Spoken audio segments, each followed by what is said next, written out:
God Pro Play.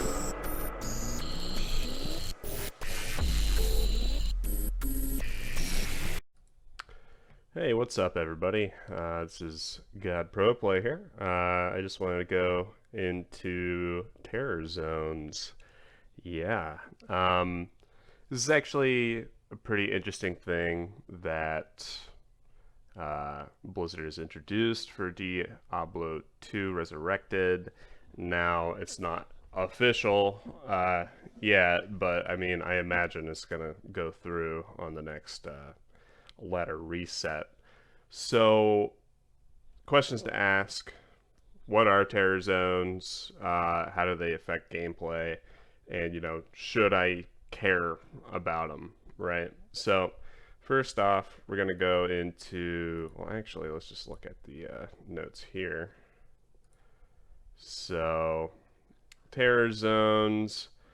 It's essentially to help people hit level 99, or at least level up quicker once you get into those higher levels. So for me, one of the biggest things is like once you hit level 92, it ends up becoming incredibly difficult. And one of like the main goals for me is to always hit like level 95. That's pretty much my main goal most of the time. But the reason for that is for crafting purposes because I like to gamble amulets, right?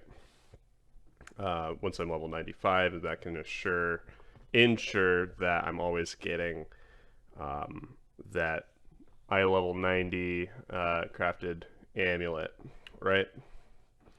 But what these do, and so normal, it's kind of whatever, but in hell mode, so your base level +2. So if you're level 88, the regular monsters are going to be +2 levels up from you. So if you're level 88, the monster's going to be level 90. A champion's going to be 4 levels above your level, so that would be 92.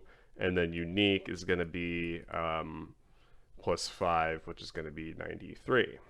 Okay. And so if you're a level 94, your unique mobs will be up to level 99. And I played with this a little bit on the public test realm. Yes, you do gain uh, more experience. It wasn't very noticeable on players 1. I wasn't able to play on players 8, unfortunately, or I guess I just didn't really feel like it. But your experience gain is plus 450% when it's on players 8, so just keep that in mind. So it will be a lot more. I would imagine it would make it a lot easier to go from like level 92 to 95 for sure. Now, when these terror levels come up, I want to say it resets every hour. So like 1 hour is going to be, maybe Nilapic's Temple, for instance. And then, the next hour it changes over. It's like the terror areas deteriorate. And then you go into your next area, which could be like the Frigid Highlands, for instance. So, what this means is there's going to be areas that you can farm, even like, okay, even if like you wanted to do like a fireball sorceress, right, and you're like just running Stony Tomb, sometimes Stony Tomb will be that terror area, and so you'll get like extra experience and all that good stuff. Now, the one thing I don't know is, or I didn't play enough to really know this or not, is if it will. It says here that it will. Um, the new. I'm sorry. Let me just read it. The experience received in the loot drop by killing a terrorized monster will be based on this new level. So I would assume that if you're like a level 85 and you go into one of these terror areas, even if it's in an area that's not like a TC 87 area, that the items that will drop there would be like a TC 87 kind of a drop, right? So you could find your vortex shields and things of that nature. Um, with that said, I don't know, like if you're like level 95 and you, or like level 99, let's just say level 99, everything's like a level 99, that would increase drop rates. They didn't say that. I don't think it would work that way. I don't, but if it does, then that gives a huge advantage to actually hitting level 99. But if it doesn't work that way, it doesn't really matter. Okay.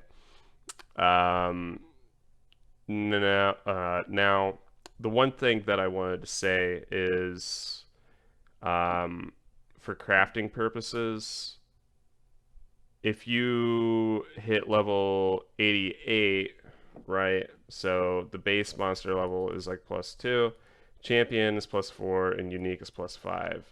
So if you have the base +2, that means that the amulet that drops would be a level 90 amulet. At least I believe that's what's going on here.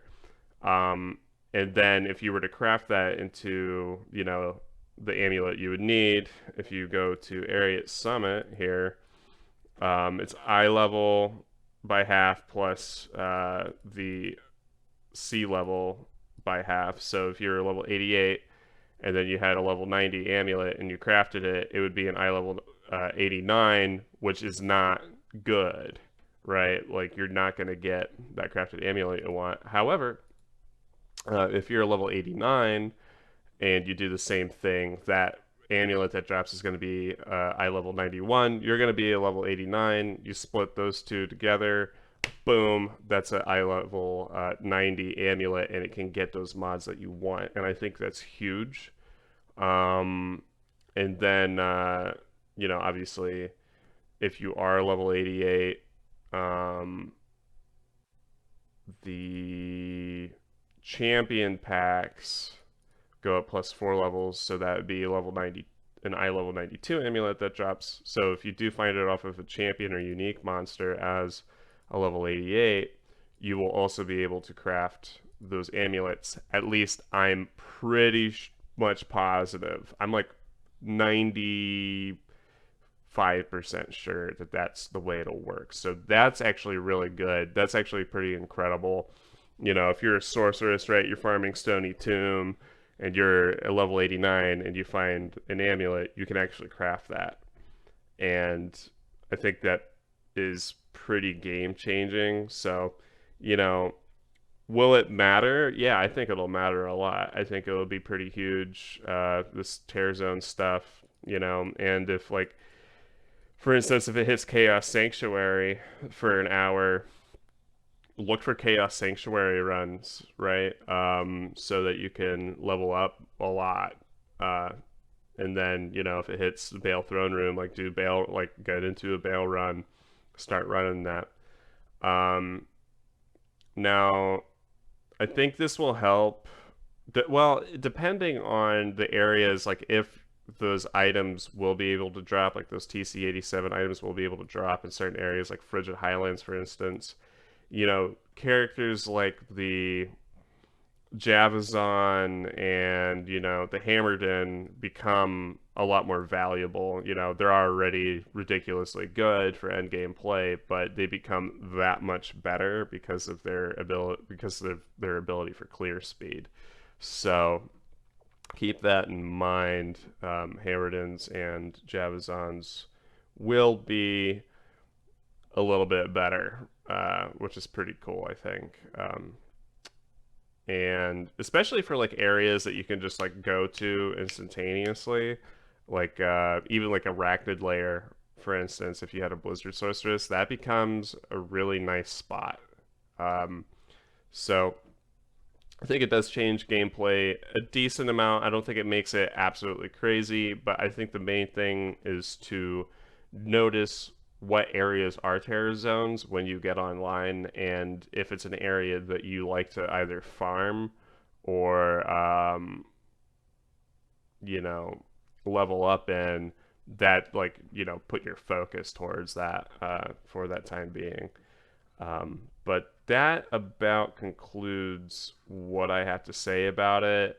These are all the different areas, so you can just look through here. It's in the patch notes, but even the Bloodmoor, the Den of Evil can get this. Cold Plains, the Cave. So If there is an area that you think, like even the cow level can have it, Tristram can have it, if these areas can end up legitimately dropping like TC 87 items, I would love to just run Tristram like constantly personally. That would be freaking awesome. And then, cow level too. That would be incredible. All the cows TC 87. You got to be kidding me, right? So, well, maybe I wouldn't care so much for the cow level over some things, but it would still be really, really good. So anywhere with a really high density would be fantastic. Chaos Sanctuary is prime example. Flare Jungle, Flare Dungeons, yeah, yeah, but those are already kind of like, well, I guess that is, no, the Flare Dungeon I believe is already TC87. Anyway, it definitely makes things more interesting. I think the only thing that'll be kind of annoying is the places that you would really want to level up in are typically going to be like your Chaos Sanctuary and your World Stone Keep. But, I wonder if people are going to be making games like Tal Rasha runs, like doing Tal Tombs, because there's so many of those tombs. It would be like doing tomb runs, but in hell mode. And if those areas will be able to drop really good items and you can get really good levels from them, you could just have people reckon Tal Rasha tombs. I think that'd be pretty cool. I think it might diversify the amount of areas that people can level up in, and it might make for a more fun kind of gameplay for leveling up rather than just having to run World Stone Keep and Chaos Sanctuary. I think that is actually a really good addition to the game. I think that makes the game a lot more fun. I'm sure there's going to be people that are going to be pissed off about it because it's like, well, I had to do this for all these years to hit my level 99. But honestly, like, I do think it's a good idea. So, but yeah, that's about it. I hope that it does mean that these TC87 items could drop. And like I said, I'm pretty much positive, like what I said earlier, if you kill a level 90 monster, that'll drop a level 90 amulet, right? I think that just makes logical sense. Like if you kill Diablo, he's a level 94 and he drops a Grand Charm, it's going to be an eye level 94 Grand Charm, right? Same thing with Bale, or maybe Diablo's 95, I'm sorry, but Bale's 99, or actually Diablo's 96, I think. It doesn't matter. What I'm saying is that item always drops whatever the monster level is. So in theory, this should work, even for like amulets and stuff like that. Anyway, if you liked the video and you have any additional comments, like maybe that this does include TC87, if it raises the level up above a certain point, please let me know, and I would love to have that kind of information so I can kind of base certain things around it. Anyway, have a good day.